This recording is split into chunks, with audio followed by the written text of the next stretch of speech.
Hi, Paul Salatkis, Good News Broadcast, speaking to Bill Walton. Hi, Bill, how are you? Paul, I could not be better. I'm here in New York City. We're raising money for the Challenged Athletes Foundation, and we're having the time of our life because my life has really come full circle. It's all come together here over the last couple of weeks with Memorial Day, the NBA Finals now, Celtics-Lakers, our son playing for the Lakers. Then Coach Wooden, my great mentor from UCLA, passes away at 99 years of age, and I'm climbing back up into the game of life myself after my horrific and life-threatening, life-changing odyssey with my own spine issues here. And I've had 36 orthopedic operations, Paul. I've got 2 fused ankles. My knees, hands, and wrists don't work. I now have a fused spine. But other than that, things are just great. And because I have the opportunity to get back into the game of life, I am dedicating everything now from here on to the Challenged Athletes Foundation to help other people have a chance to play in their own games, because what we do is we buy wheelchairs and prosthetics for people who don't have arms and legs. We're standing tall for those who can't on their own. Wow, that's great, Bill. You've always been a standing tall storm guy and always well, I'm lucky. A leader. I'm lucky I've been touched by people who have shaped me and made me the person that I am. My parents, God bless them, the most unathletic people you've ever seen, Paul. I mean, I never shot a single basket with my dad. I saw him run one time at the church picnic and fell over laughing. But my dad, who was a social worker by day, an adult educator by night, and a music teacher on the weekends, my mom, our town's librarian, they taught me about life. They taught me about family, about trust, about confidence, about love, but they also taught me about hard work. And it was absolutely incredible because I graduated from UCLA 36 years ago, and my parents to this very day. And now, granted, my dad's been gone now for 5 years, but my mom and my dad for the last 36 years, they'd say, Billy, did you ever get a job? And I'm closer than ever, Paul, to being able to say yes. And particularly now as we raise the funds and the awareness and the consciousness for the challenged athletes, the people who just want to play, who just want that chance. And one of the reasons why I'm so committed and so dedicated and so relentless in coming after this in support for the Challenged Athletes Foundation is that I've been there myself, Paul.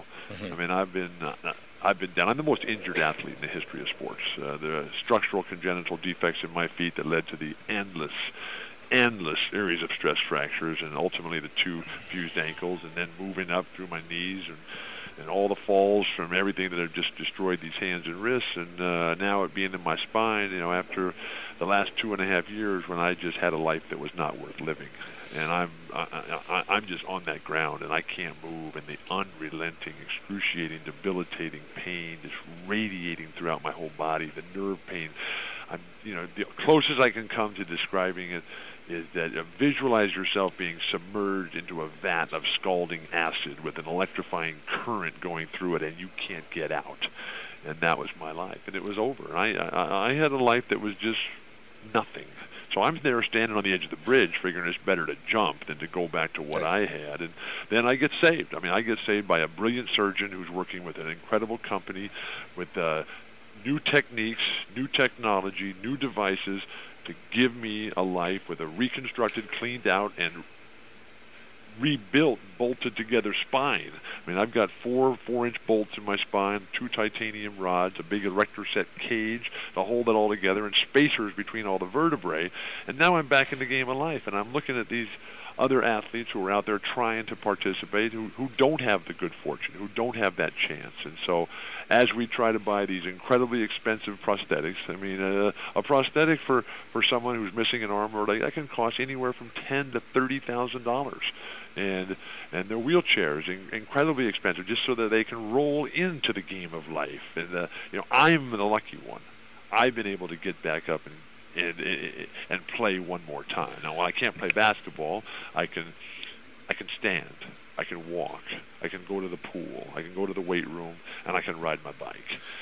And now when I see these other people who just want that same chance, the chance that we all take for granted, I know full well deep in my heart and soul that it's my ultimate obligation and responsibility to make sure that they have the same chance because of the sacrifices that other people have made for me that I have today myself, Paul. Now, do I read this correctly, Bill? The CAF, which is the Challenge Athletes Foundation, $1 million challenge, a 7-day, 620-mile bike ride from San Francisco to San Diego. Am I reading that correctly? That is one of our events, yes. But the event we're focusing on right now is the gala in New York tomorrow night. Right. That's Wednesday night, June 9th, and it's Waldorf Astoria. We're having a live auction and a silent auction. Both of those events are able to be joined online at challengeathletes.org. There's also the Qualcomm $1 Million Challenge, which is 100 guys who all get $10,000. We raise it, or we write the check ourselves, and we participate, and I will be riding in that as well.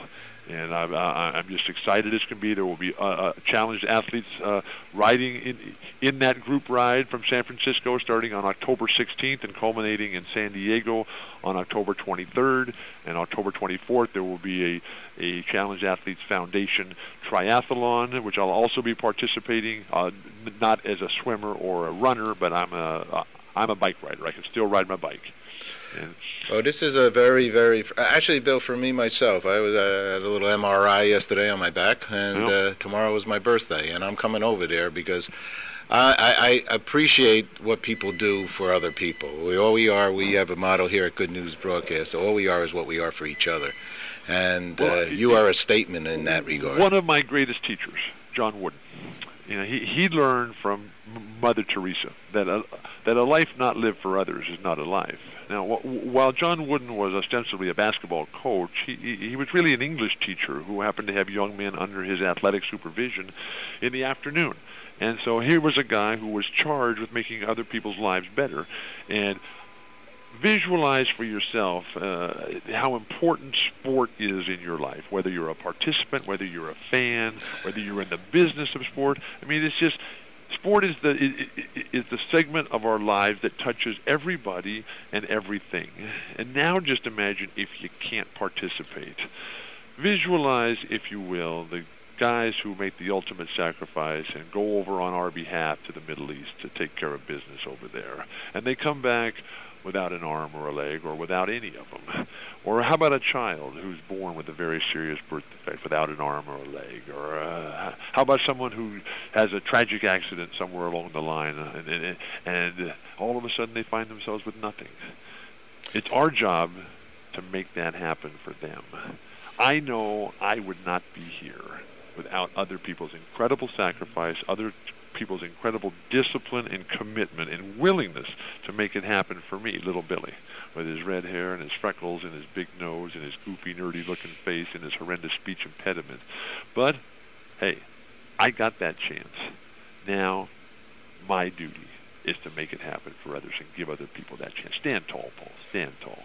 Bill, you're really, I'm getting goose pimples, and I'm really appreciative of See, I've been thinking. there. I have been there, and it's very hard to understand, except if you haven't been there. It's like when people ask me, well, what it's like with your bad back. If you haven't had that nerve pain, you have no idea. I was on top of the world. I had it all. Then all of a sudden, I'm on that floor, and I can't move, and I can't get up. I've been in that spot where 25 years ago they told me that foot that I had injured up in Portland when we were the youngest team to ever win the NBA championship, and I was the MVP of the NBA at 24 years of age, and we were on our way to who knows how many more records out there in front of us. And I took a pain-killing injection in my foot and ankle, and the bone in my foot had split in half, and I spent literally the rest of my life chasing that dream. And they told me shortly thereafter that if that foot didn't start getting better, that amputation was the next step along the line for me. I've also been in a wheelchair, Paul, where I couldn't get up, and I've been there where I'm standing on, or I'm sitting on one side of the room, and I can't get to the other. And I know how much people have sacrificed, have given, have worked to get me to where I could get up and get back into that game of life. And that's why I'm here for the Challenged Athletes Foundation. Well, they've been around also since 1997, right? And yes, it's a 13, 14-year organization, and the efforts are ongoing. And it's not just a one-time thing. And my commitment to the Challenged Athletes Foundation is eternal, because I know the benefit of sport. I know how great it makes me feel to participate as an athlete, the lessons of life that I've learned, where I've been able to get in my life because of sport, to be able to be on a team, to develop the friendships, to learn how to handle success and adversity, to be in that game, in the locker room, in the huddle, on the bus, in the broadcast booth, as a fan, now as a dad. We have a son. We have 4 children who've all played college basketball. They all have their college degrees, and they've all participated in sport. And fortunately for them, they're all healthy and happy and very productive and still involved in the world of sport. But just imagine, if you will, for a moment, if you couldn't have that, if you couldn't play, and how you would do anything. But some people, you're missing an arm or a leg. No matter how hard you try, one of the greatest fallacies, Paul, of life is that it's all about hard work and effort. And no. I mean, hard work and effort, that's a constant. But how about these people who are in their wheelchairs and you work as hard as you want? The likelihood of you getting up out of that chair, I mean, it's getting better, but you're not going to get up without the help of others. And that's why we're working so hard, tirelessly, relentlessly, and endlessly.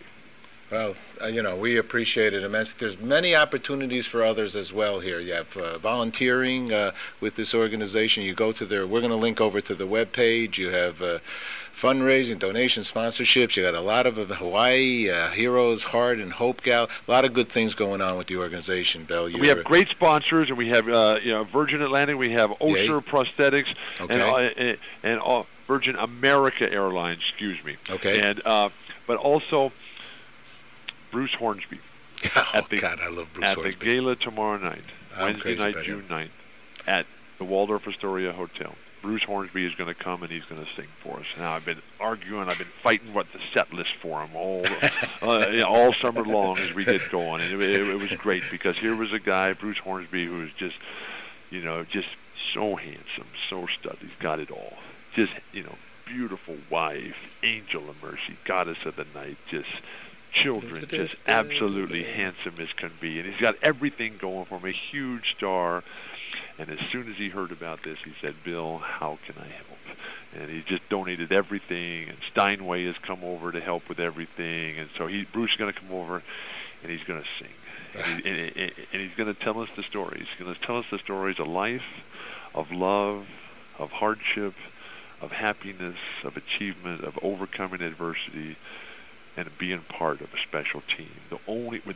Only he can sing these songs the way he does. He's just absolutely incredible. And the magic touch. And I'm really hoping, Paul, that I can get him to sing one of Jerry Garcia's last great songs, "Standing on the Moon." Yeah. 10 years after Jerry died, Jerry died 15 years ago. Right. 10 years after he died, we had a little celebration there at Berkeley. Right. And it was the Comes a Time, 10th anniversary of Jerry's passing. And Bruce sang the last song of the night.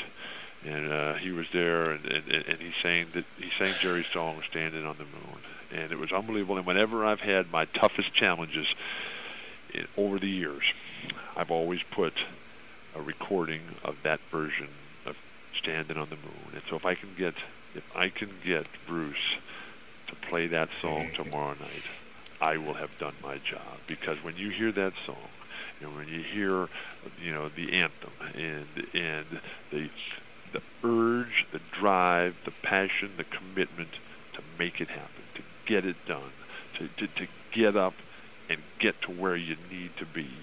That's what the challenged athletes are all about.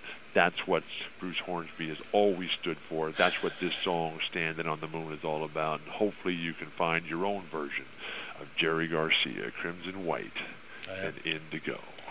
This is as deep down in my soul, this whole conversation. Hornsby, I'm insane about. It's my birthday tomorrow. I'm coming to you guys because this is my whole soul as well, as helping others and sharing, more importantly, the good things the world is doing. And the world is so good. The people of the world do so many wonderful things and help each other. That's the main time. That's the prime time. That's the story that we should just be focusing on. Not the little boys who can't talk and they have to punch you in the nose. Let's just focus on all the people doing good. And Bill, you're a exemplary in that regard. And that's why when it comes full circle with the sad passing of John Wooden, I mean, that's really what he stood for. And Paul, the remarkable outpouring of support, appreciation, and acknowledgement of this this incredible icon, this guy who gave so much to so many and never asked for anything in return. And it was all about the smile on other people's faces. And that's what the Challenged Athletes Foundation does. Bill, you're a great man. I'm so excited and thankful that we got a chance to speak here. We're going to speak with you again tomorrow and at the event, and we'll put this story up right away. And blessed be. Thank you so much. Bye-bye. Bye, Paul.